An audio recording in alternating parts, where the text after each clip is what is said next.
Hello students, नमस्कार। Online classes में आप सभी का स्वागत है। और आज हम स्टडी कर रहे हैं जीव विज्ञान परिभाषिक शब्दावली। तो जीव विज्ञान में इसमें जो पीटा एग्जाम होता है एनाटॉमी फिजियोलॉजी, उसका पार्ट भी आ गया और जो रीट वाले स्टूडेंट हैं उनके लिए भी ये है। तो इसमें कुछ परिभाषाएं आती है जो इसमें से कई प्रकार से है ना, मतलब प्रश्न पूछे गए पिछले एग्जाम में। तो देखिए इसमें आगे से, तो नंबर 1 में ही में तो लॉजी, हिमेटोलॉजी, इसमें होता है रक्त का अध्ययन किया जाता है। रक्त का अध्ययन यानी जो परिभाषाएं रहती है उस पर कुछ शब्द बनते, जैसे रक्त का अध्ययन। आपके कोई भी सुना कि रक्त का अध्ययन किया जाता है, जैसे उदाहरण के रूप में आ गया रक्त का अध्ययन किया जाता है, यानी शाखा से। जैसे नाम नंबर 1 में हीमेटोलॉजी आ गया, हीमेटोलॉजी। ए में, बी में यूरोलॉजी,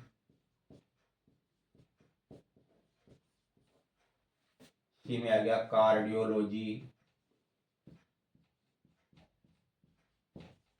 डी में आ गया जैसे कुछ भी मान लो इसका, जैसे कि न्यूरोलॉजी। ये तो इसमें से कौन सा रहा है? इस टाइप से क्वेश्चन, यानी कि जो नाम देख रहे हैं ना, परिभाषिक शब्दावली। भाई हम जो स्टडी कर रहे हैं, जीव विज्ञान कर रहे हैं, तो इसमें परिभाषाओं पर क्या बनते हैं? शब्द बनते हैं, उसके हिसाब से क्वेश्चन आते हैं। और उसके बाद दूसरा चलते हैं सीरोलॉजी, यानी सीरम का अध्ययन। रक्त का जो भाग होता है नंबर 2 में सीरोलॉजी, सीरोलॉजी, इसमें अध्ययन किया जाता है सीरम का, सीरम का अध्ययन, सीरम का अध्ययन। उसी प्रकार से तीसरा है एंजियोलॉजी, एंजियोलॉजी।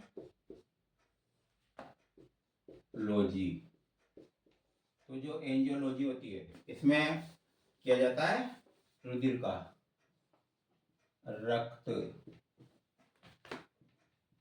परिसंचरण, रक्त परिसंचरण तंत्र का। तो इस टाइप से ये, तो इनमें क्या है, जो परिभाषा रहती है उससे शब्द बनते हैं, और जो शब्द होते हैं उनके ऊपर क्वेश्चन बनते हैं, इस टाइप से। आगे नंबर 4 में प्रतिजन, प्रतिजन, अंग्रेजी में इसको कहते हैं एंटीजन, एंटीजन। और ये जो एंटीजन होते हैं ये होते हैं आंतरिक और बाह्य प्रोटीन, आंतरिक व बाह्य प्रोटीन, आंतरिक व बाह्य प्रोटीन जो प्रतिरक्षियों, जो प्रतिरक्षियों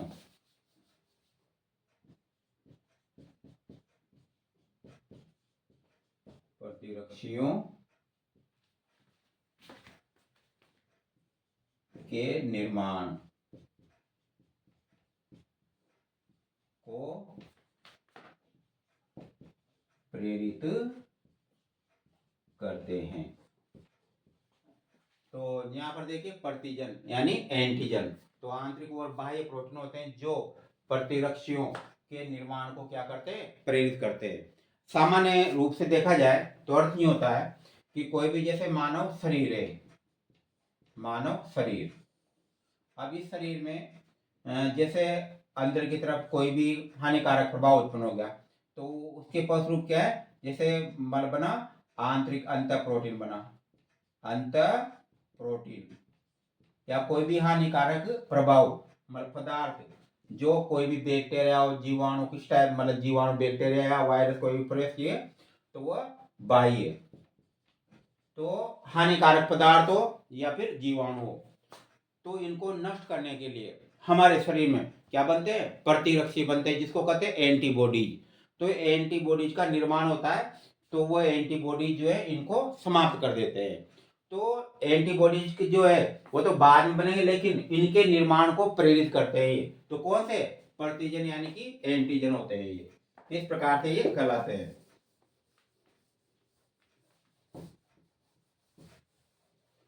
अब एंटीबॉडीज,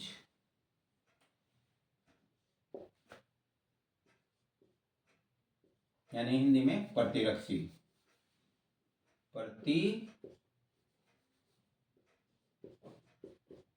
प्रतिरक्षी एंटीबॉडीज, एंटीबॉडीज।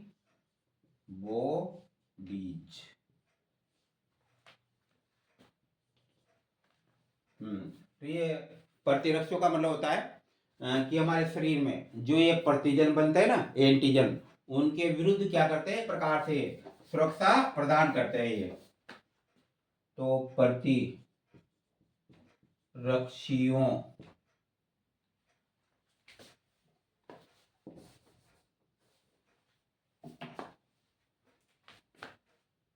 प्रतिजनों के विरुद्ध निर्मित होने वाली संरचना, ये भी प्रोटीन की बनी है, क्योंकि ये जानते हो ना, ये प्रोटीन होते हैं, प्रतिरक्षी होते हैं। देखिए, एक तो होता है एल्ब्यूमिन,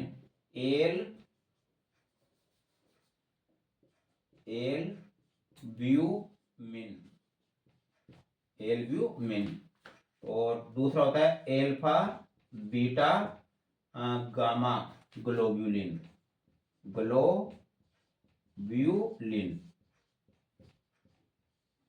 तो ये क्या है, ये है प्रतिरक्षी पिंड भी होते हैं ये, यानी प्रतिरक्षी जो होते हैं ना एंटीबॉडी, तो ये प्रतिजनों के क्या है, फलस्वरूप निर्मित होने वाली संरचना है जो इनको नष्ट कर देती है। और इसके बाद चलते हैं हीमोलाइसिस नंबर 6 में।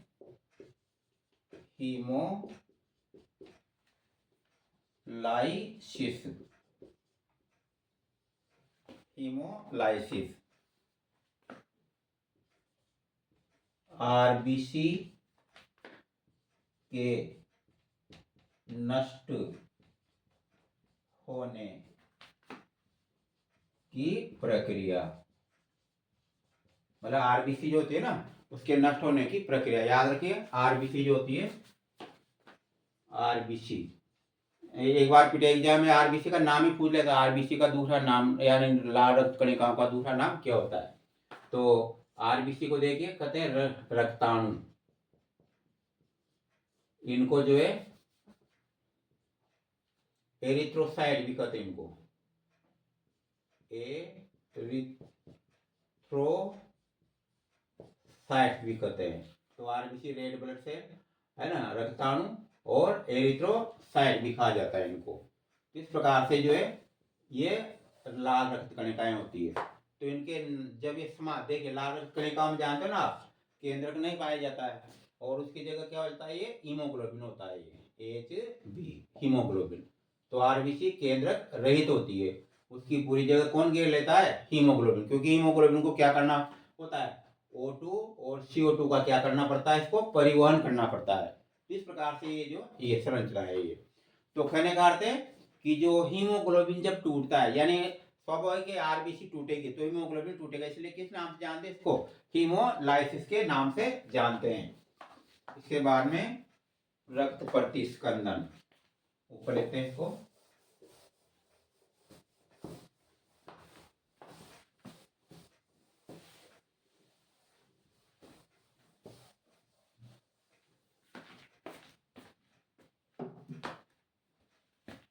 नंबर 7 में रक्त प्रतिस्कंदन।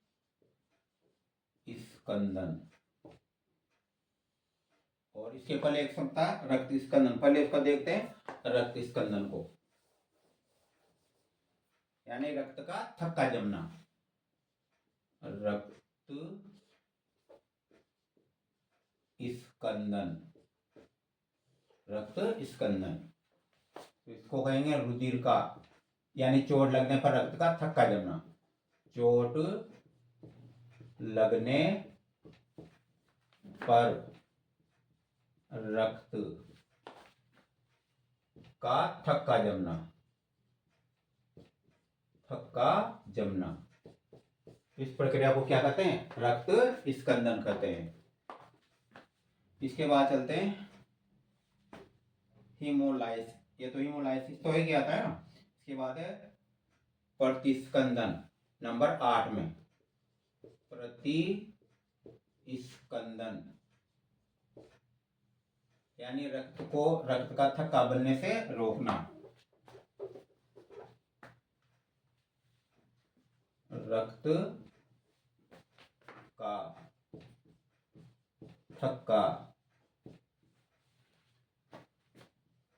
बनने से रोकना,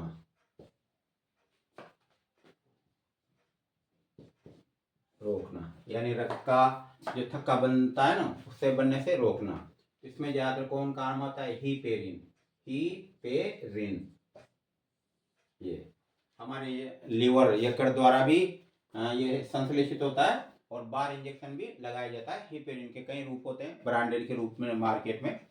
तो चोट लगने पर रक्त का जो थक्का जमता है वो उसके लिए भी क्या होती है? प्रोटीन होती है, जैसे कि फाइब्रिनोजन और फाइब्रिन, ये प्रोटीन होती है। तो इसके कारण रक्त का थक्का जमता है। और खासकर इसमें मतलब किसकी भूमिका रहती है? इसमें रहती है थ्रोम्बोसाइट की।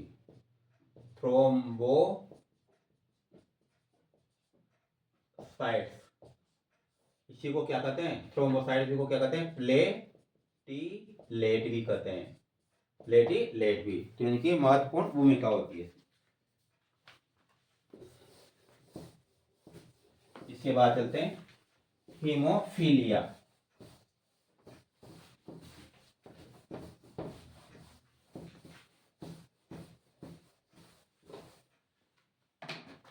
नंबर 9 में हीमोफीलिया।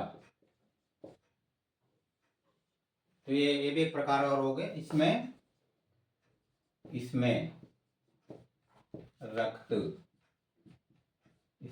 का थक्का नहीं बनता है, थक्का